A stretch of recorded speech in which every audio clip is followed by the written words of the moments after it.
to see differences. Ka-office jong ka District School Education Officer West KHASI Hills District. Haringkat ka jingya trailang bat ka District Mission Coordinator SSA. Hinin ka sngi kilarake ya ka Jan Bhagidari.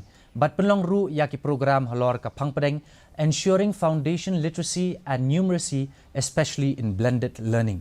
Kabla Pynlong Havani Hall, St. Peter's High Secondary School, Pending Ray, Nongstoin. Lawan bang shimenta ha kani ka program di dai Additional Deputy Commissioner ikong dibla iblalong kum ikong san. Haba ajing kren ikong bla ila ong ba kani ka program. Ka ailat na kabenta bandon ka jingya sngutu jingmut bat ka jingya trailang hapdeng ki kena bat kinong hikay.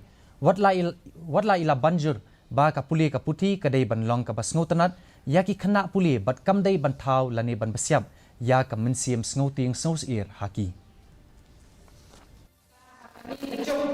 Kejong ni benta kibun kinukom kilat kilunti kibangin yo ya kijinglang start ndai atang hapo classroom. Ndai the basic foundation is very important. So this ngakartuyo baro hini ginohikan bakin kin snoto how important they are in the lives of the children.